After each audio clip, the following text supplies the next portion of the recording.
Kung saan nga may nag-viral ay aming pupuntahan. Muli kami magbabalik at aming tikman ang Paris Overload at Siki ni Diwata. Tara, mag-honest review tayo.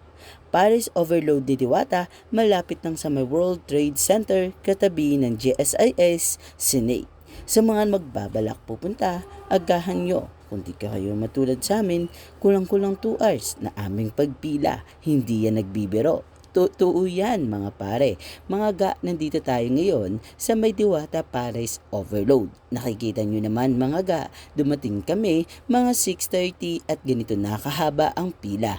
Buti ngayon mga ga, natuwa ako dahil medyo umokay yung pila. Hindi katulad ng una naming pagpila dito. Bali mga ga, iba yung pila ng Paris Overload at saka ng Siken.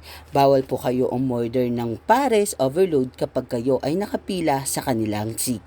Marami pong nagkakamali dito na sa iba sila pumipila pero iba po ang kanilang ino-order.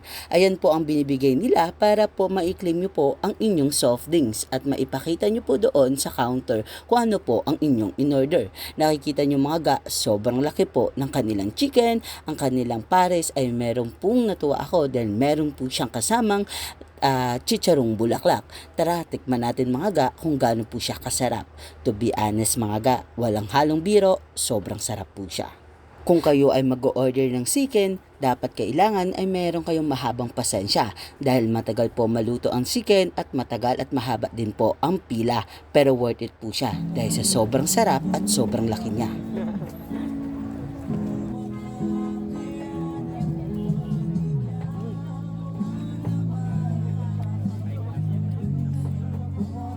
Sarap.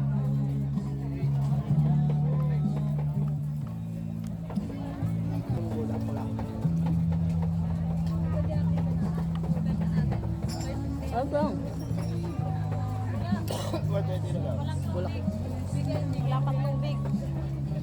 For the chicken ay 120 pesos. Ang tawag po nila dito ay Siken. Under rice po ito mga ga at meron pong free na soft drinks. Ulitin ko, sa mga gustong pumila ng Siken ay kailangan mahaba ang pasensya at dahil sa matagal maluto at mahaba ang kanilang pila. Sa mga gustong pumunta dito ay dapat nyo pong agahan. Tara mga ga, sa susunod kong gala ay ako ay inyong samahan para puntahan ang mga nag-viral at masarap na pagkain. Bye-bye!